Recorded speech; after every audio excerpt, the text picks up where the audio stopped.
Hi, it's John here from GPS Training. Many thanks for joining me on this wonderful 15-mile walk in the Coca Valley, which is the home of GPS Training. What am I going to do on this walk?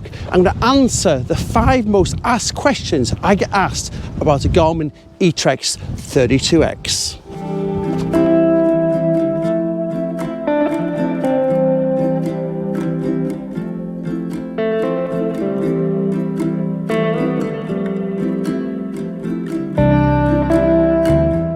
So what's the first question I get asked about the Garmin eTrex 32X? The question is, where does it fit in Garmin's stable of outdoor GPS units? I think of the 3 ranges that Garmin have, and let's compare them to a car. So the eTrex range is the base range of outdoor GPS units. This is like the Ford of the car world. Then we have the GPS Map series of GPS units. That's the Mercedes, a little bit more refined, usually 4-wheel drive, usually a little bit more sophisticated. And then we have the Montana range. That's the Range Rover, the Land Rover, the SUV, the larger GPS unit. Again, more expensive, great connectivity, and of course 4-wheel drive. So the eTrex 32X is the top of that bottom range of outdoor GPS units. So it's the Ford Fiesta of the Ford world. Actually, it's a Ford Fiesta SI. I don't know what the top Ford Fiesta is in the world of Ford cars, but it's the top end of the base end of outdoor GPS unit. What do we get in this unit? We get electronic compass, we get an altimeter, but we don't get what we get on a GPS Map series. The top end GPS Map series or a Montana series, we get better connectivity, e.g. it connects to a mobile phone, we can do wireless transfers. You don't get that with an eTrex 32X. You've got to use it next to a computer when you want to transfer that route data over. But it's a compact, tidy outdoor GPS unit. It gets used a lot by ultra runners, by long distance walkers, because it runs off AA batteries, so it's easy to change those batteries, but it's lightweight and compact. So to summarize, eTrex 32X, the top end of the base end of outdoor GPS units from Garmin.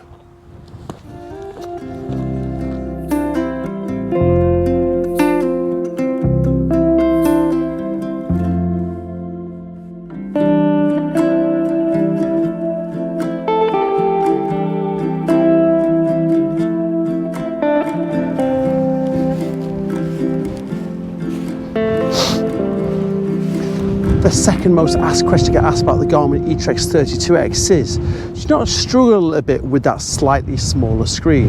So Garmin eTrex 32X comes with a 2.2 inch screen. Let's compare that to some other outdoor GPS units. 65S, 2.6 inch screen, 3 inch screen on the GPS Map 67. Is screen size actually important though? You know, if you use your GPS unit correctly, what do I mean by that? I mean, plan your route on something like our free OS planner, transfer the route onto the outdoor GPS unit. The majority of the time, you should just be following an arrow on the screen. So, do we want a small arrow or do we want a big arrow?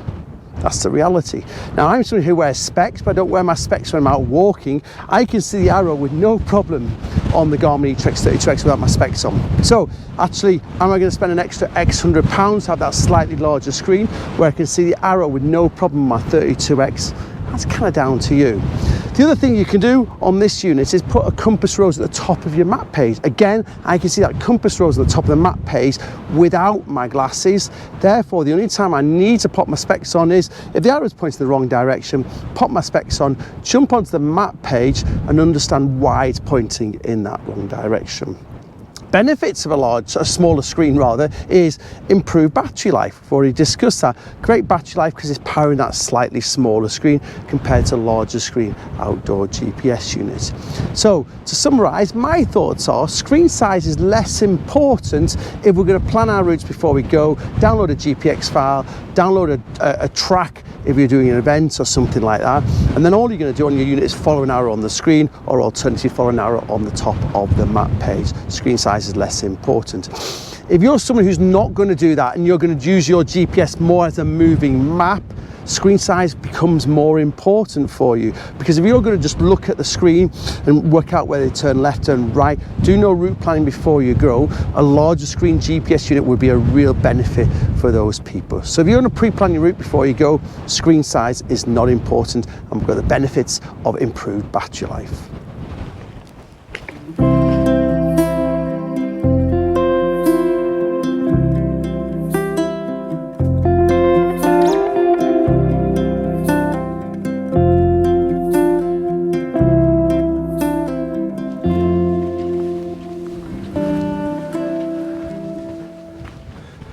Now, the third most asked question to get asked about a Garmin eTrex 32X is, should I put Ordnance Survey Map card in this GPS unit? Now, it's an interesting one, this, because this Garmin eTrex 32X is coming in at £220, maybe just a little bit below that. And if you put an Ordnance Survey Map card in there, the map card can be costing as much, if not more, than the outdoor GPS unit. Let me explain a little bit more. So, a Garmin eTrex 32X, £220. If you put a 1 to 25k map card in there, the map card's worth £350. If you buy it in with a unit, it's £300. So, the map card is worth more than the outdoor GPS unit. If you're thinking that you want to spend that amount of money on an outdoor GPS unit, £550 approximately, or a little bit less, go and buy yourself a Garmin GPS Map 67, a top-end GPS unit, put a 1 to 50k map card in there, and spend the money on the hardware with a better GPS unit with a 1 to 50k map card in there. Alternatively, if you think that you'd be happy to spend £125 on a 1 to 50k map card to put in an eTrex 32X, normally £150 but £25 cheaper when you buy it in with your 32X, it's worth considering.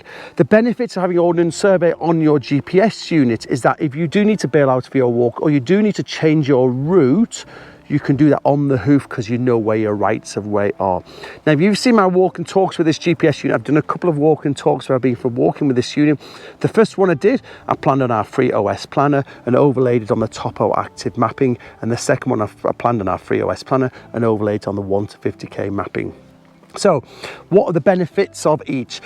The planning on our FreeOS planner is free. That's a fantastic benefit. Overlay it on the Topo active mapping, you're not having to buy Ordnance Survey mapping on your unit. So if you're just going to walk that route and there's going to be no problems en route, absolutely superb. You could actually plan your escape routes if you want to our FreeOS planner and then transfer those as routes also onto your GPS unit.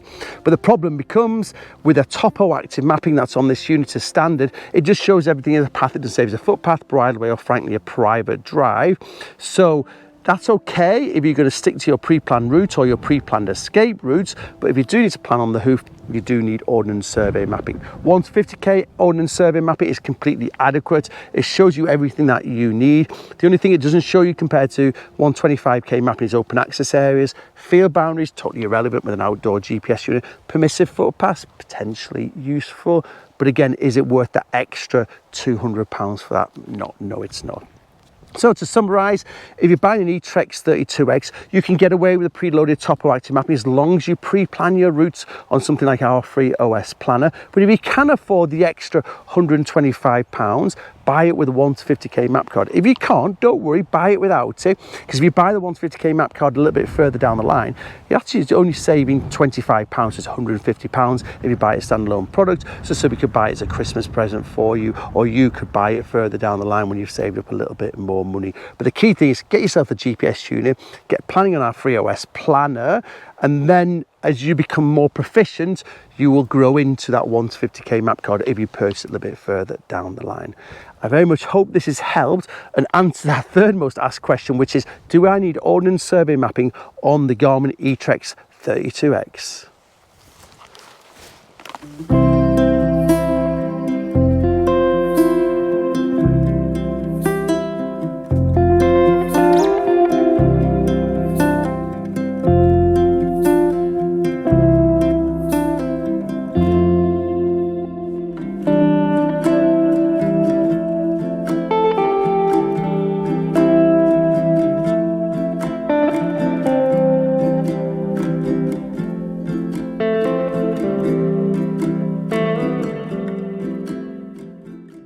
fourth most asked question I get asked from people who are thinking about buying an eTrex 32X or have got a 32X is, do I need a computer to get the best out of my GPS unit? The answer is yes. That can be a PC, it can be a Mac, or it can be a Google Chrome computer, but we need a computer with a USB cable to get the most out of your Garmin eTrex 32X. The reason for that is it's not got Bluetooth capabilities built in, so there's no way you can transfer routes or tracks or courses or anything else from a mobile phone, a tablet, whether it's Google, whether it's Android or whether it's iPhone or a tablet. You need a PC, a Mac or a Chromebook with a USB connection to transfer that data over. That means that you can plug it in, you can plan on Garmin Basecamp, on our free route planning software, OS Planner. I don't care how you plan that route, but then you will transfer it over to your GPS unit via that USB cable. As I said earlier on in one of the earlier on questions, it's got a slightly smaller screen, so we really need to plan that route before we go. There's not much chance that you're going to just go off and use it as a moving map, so we need to plan that route. We need a PC, Mac or a Chromebook to do that with the Garmin eTrex 32X. So to summarise, you do need a PC, you do need a Mac, you need a Chromebook, and then you can plug it in with a USB. If your Mac's not got a USB connector, no, you might have to get USB-C to USB adapter, but you do need to be able to utilise the Garmin cable that comes with the unit. That's the other key thing, use the Garmin cable that comes with it, because it transfers both data and power. A lot of USB cables don't do both, so use the Garmin cable, plug it in, plan your route, transfer it over, and then you need to follow the arrow on the screen.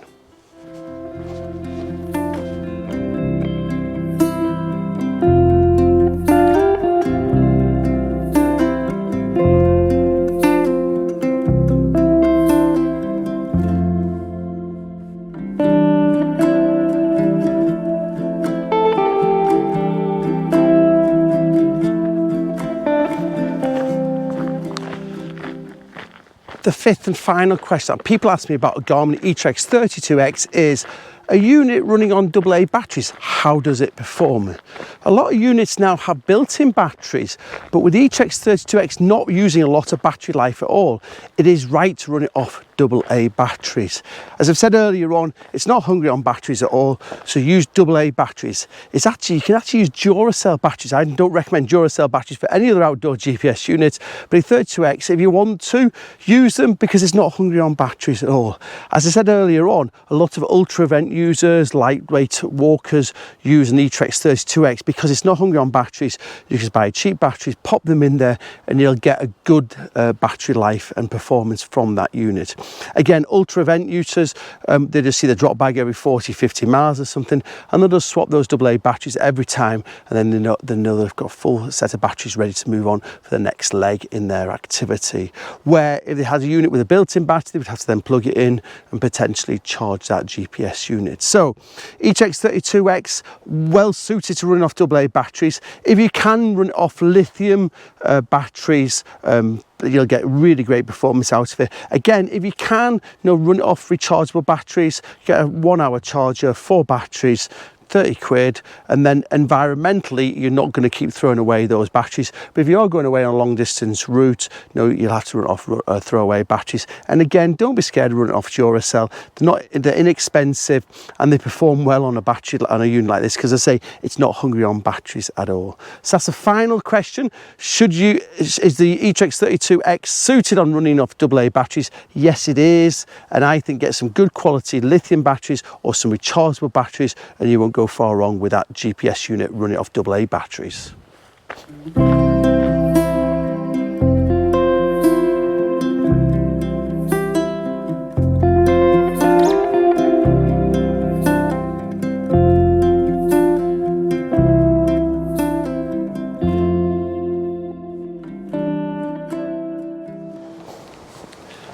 I very much hope you found this video useful.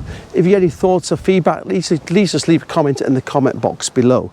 Below, I'll also leave a link to what we call a personalised GPS recommendation. If you want to just answer 4 or 5 questions, I will personally recommend an outdoor GPS unit to you according to your budget and what kind of activities you're doing, etc. Again, I'll personally do that to you, and I'll also link through to some of the videos you can watch where you can watch me walking with the video that I'm recommending to you.